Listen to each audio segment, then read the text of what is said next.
Yes, thank you. Good afternoon. I'm Pessl, and I salivate to both Fred and Skip, so that either one is just fine. However, I want to be very sure you understand I am not a wilderness traveler or paddler. Once, a long time ago.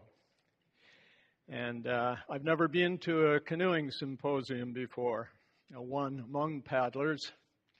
And I'm a bit overwhelmed by the stories and the adventures that we've heard for the last day and a half. I'm humbled. And I'm very grateful to George for inviting me to join you here.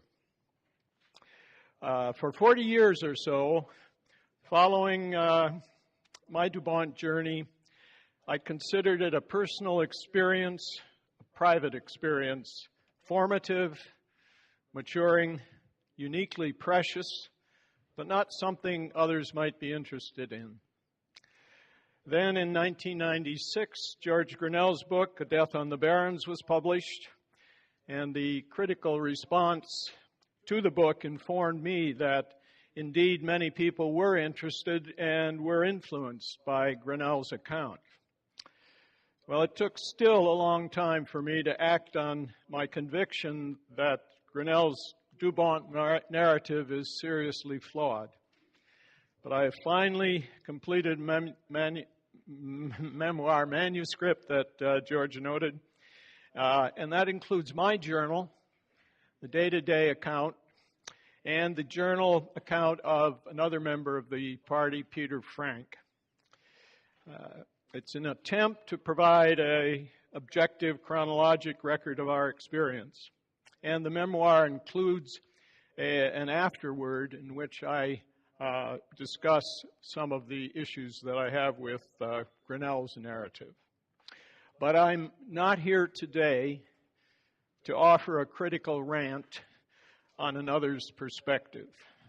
I would like rather to just read from the memoir and especially from the daily Dubawnt journals, excerpts written by a white 22-year-old kid wondering about his future, his sense of the natural world, and how he might find a connection between that spirituality and the rather mundane practical world of the 1950s. So this is from the memoir. On July 2nd, 1955, Art Moffat spider-crawled the gunnels and settled on the stern seat of his gray 18-foot prospector canoe and pushed off into the windy, wave-tossed waters of Black Lake, intent on leading his party of 6 men in 3 canoes on a great adventure to retrace, without native guides and without outside technical support, the 900-mile epic journey of J.B. Turrell, 1893. The route led northeast through a series of south-flowing lakes and swamps, connecting streams and to the height of land near Waldia Lake, and then down the huge north-flowing drainage system of the Dubawnt River, across the legendary Dubawnt Lake to the Thelon River, flowing into Baker Lake and eastward to Chesterfield Inlet and Hudson's Bay. After 75 days of glorious wilderness travel through lakes and swamps and rivers, at campsites tortured by bugs and others blown free by exposed windy vistas onto the unbelievable sense of infinity that the Barrens invoke, through the adrenaline rush of finding a canoe path through big waves, crashing currents, and threatening rocks, and into and out of the long-distance mantra of paddling seemingly forever on huge lakes of mythic energy and unknown outlets, reality brought us down.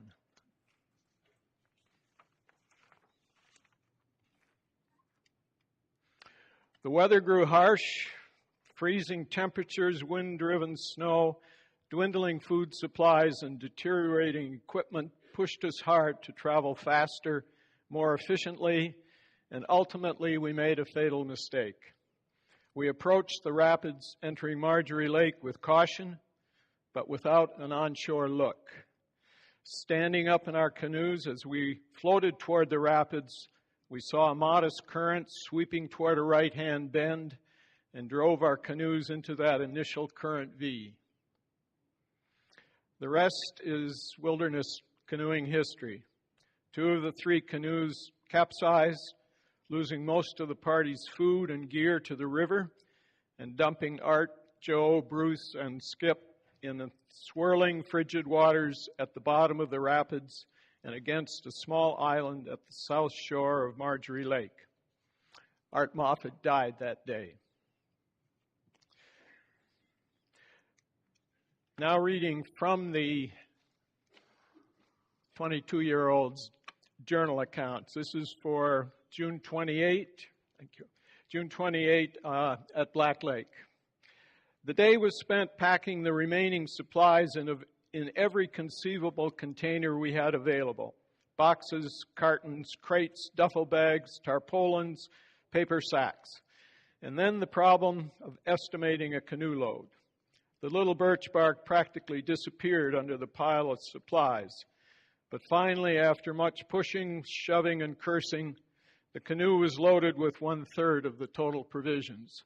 We were carrying about 1,500 pounds of gear and food. June 29. For the first time since leaving Detroit, I have the feeling that the real trip has finally begun. In spite of the rather dismal, in spite of the, let me scratch that comment and go on. And not because it's improper, it's just out of order, I guess. Let's go on to July 5. This is Chipman Portage.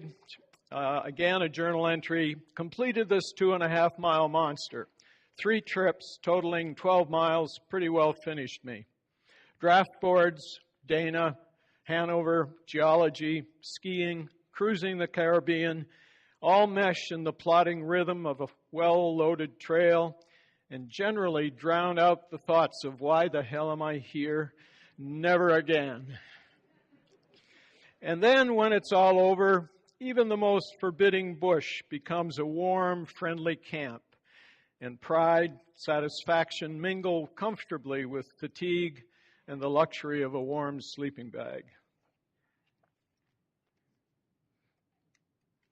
July 15. What did I do? Or did I touch that? There we are. July 15. Spent the day in camp and enjoyed the idleness of reading, loafing, unsuccessful fishing, canoe patching, very peaceful dozing outside. A certain luxurious oneness seems to engulf me when I lie down on the moss in the warmth and breeziness, to feel my whole body against the earth and my nose close to the smells of life and growth. At times, the hope, desire, and need of a life with at least some of the sky and woods and fields and water is incredibly urgent. July 19. Experienced one of the most terrifying thunderstorms of my life last night. All night the sky was lighted with startling flashes of lightning, closely followed by shaking crashes of thunder. The rain merged into a steady sheet of water, disguising any individual raindrops in the pulsing roar of a north wind. Tents seemed ready to be torn from their stakes at any moment. July 24.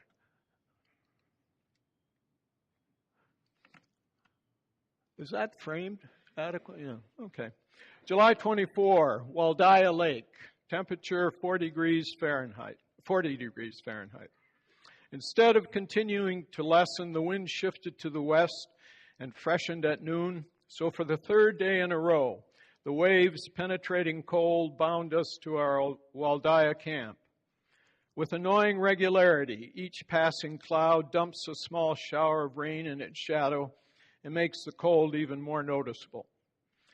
The campfire blazed all day, and much of the chatter concerned the prospects of a similar day on the wind-swept, woodless barrens. Dubawnt Lake looms in the distance. With anticipation and apprehension, we wonder, will it be icebound? And if so, how will we manage?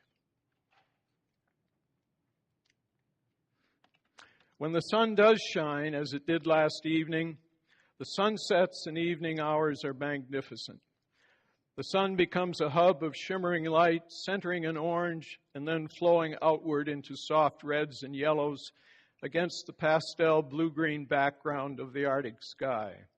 Distances lose perspective in the shimmering vastness, and the entire plain seems to be engulfed in an unrealistic bluish haze. But when it rains and blows, it's a bitch.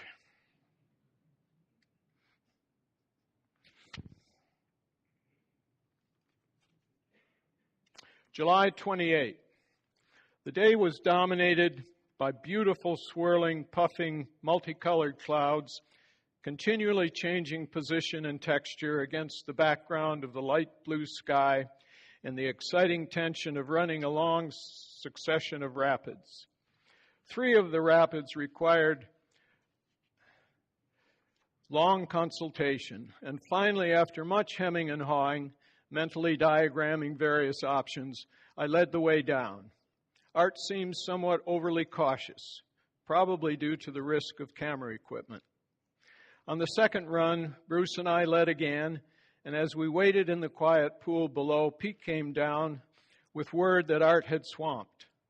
After considerable wait, the gray canoe appeared with 2 very bedraggled men paddling slowly toward us, one with a rather sheepish grin, the other with fear and relief mixing his features.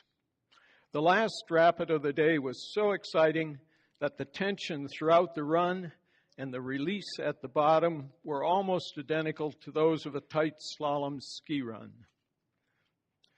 July 29. Had a grumpy outbreak over sugar situation. We are now halfway through the supply and only about 1/3 the distance to Baker. After much discussion, we decided to give each man a 5-day ration. Each will carry his own supply and use it according to his taste. The 4 guys seem somewhat in love with the notion of individual rations, which they can play with. Great concern whether it should go over the oatmeal or into the tea. August 1. This is approaching Boyd Lake. Spent 3 hours making a film sequence of shooting the rapids into Boyd Lake. Panoramic shot of the entire rapid from the cliff shore, close-ups of faces watching the canoes, 3 figures discussing the route, a side view of the canoe from a low angle behind big waves, and then paddled into the island-dotted lake where we stopped again for a few shots in the brilliant sunlight. August 4, Dubawnt River. An hour or 2 later, as we rounded a curve, 2 big buck caribou were seen silhouetted majestically on the ridge directly below us. Their huge U-shaped antlers and shaggy gray-brown coats contrasted sharply with the light-colored clouds and seemed to intensify the importance of these animals. From that moment on, the land seemed to erupt with life. Everywhere we looked, groups of caribou could be seen. The small fawns and indulgent mothers were feeding peacefully along the shore, while the bucks remained more distant, perhaps somewhat aloof, but just as unconcerned of the silent intruders.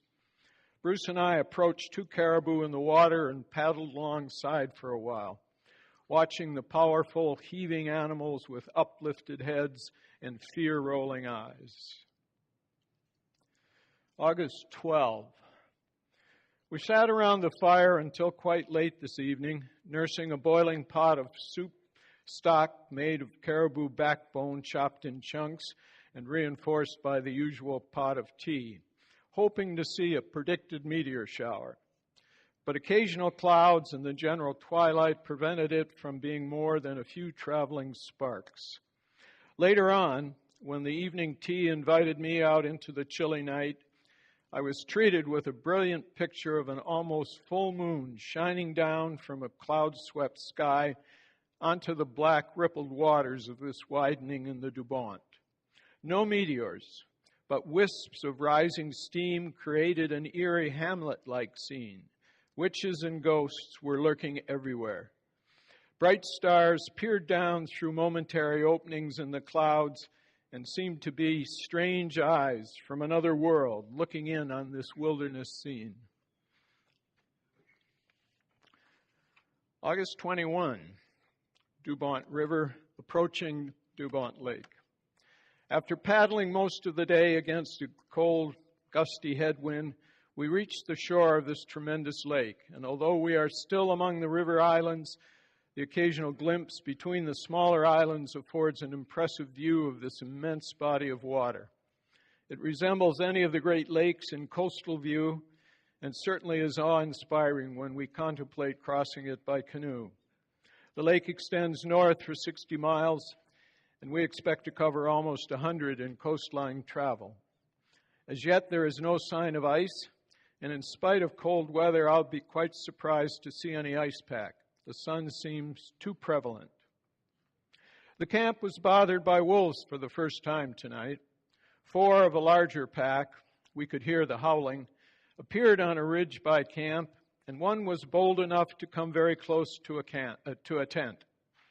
We have a large quantity of meat hanging about, which must be quite a temptation. As yet, our curiosity and inexperience displace any fear of attack. The thermometer was broken today, so from now on, temperatures will only be estimates until the water freezes. August 28, Dubawnt Lake. We have now spent a week on this lake and have experienced north and south winds, both with west and east variations, and have seen no sign of ice whatsoever. Ever since passing Terrell's cairn at the South Lake entrance, we've been expecting some sort of ice pack to appear on the horizon, but the conditions have been to the contrary. Warm, sunny days defy any ice pack. Throughout Terrell's journal, he speaks of seeing patches of snow well to the south, and he suffered his first snowstorm on August 10. We're fortunate to enjoy the warm change, even if it diminishes a romantic challenge of the trip. These daily journal entries were interrupted between September 9, the night of a severe storm, and September 17, after the fatal accident and when the 5 survivors began the exodus from Marjorie Lake. The following was written as my recollection of those days after we arrived, of the 9 to 17 interval, but written after we arrived at Baker Lake on September 24, and after the others had departed from Fort Churchill, and I was alone in the village for about 2 weeks. So this is in the memoir, not the daily journals, but written shortly after. As the storm of the early last night, and that would be September 9, grew in severity, the rain changed to wet, clinging snow, and after a few hours, the ground, rocks, tents, every solid projection was covered with frozen-caked snow. The wind is so strong that it is impossible to hold the tarp flies over the tents. They are torn away in an instant. The combination of the wind and the weight of collecting snow collapsed our tent, so that Bruce and I huddled in the middle with the cold, wet side plastered against me. Bruce's side was blown out like a balloon and threatened to take off or burst at any minute. Once during the night, we heard faint shouting, and after repeatedly calling, we heard an answer. We're all right, completely soaked. Our fear of getting wet and frostbitten had increased each day with the mixed rain, snow, near freezing temperatures, and high winds. And now, with the blizzard howling outside, Bruce and I crawled into our soggy bags, shimmering with cold and apprehension. The wind abated but continued to blow later in the morning, and with faint daylight softening the fury of the storm, I crawled to the tent opening and peered out. The landscape had changed remarkably during the night. What before had been black, rugged rock was now gray, glistening ice. Puddles were frozen and the ground covered with harsh, wind-blown snow. The river rushed by, gray and heavy, disappearing into dirty yellow foam at the rapids. The wind blew stinging swirls of snow against my face and tore at the tent guy lines as I gazed around camp, looking for some sign of the others. One tent was demolished with broken poles and badly torn fabric. The other tent was collapsed and half buried in snow. I shouted again. This time a faint call came from under one of the overturned canoes. There, under a pile of canvas and wet sleeping bags, were Pete and George.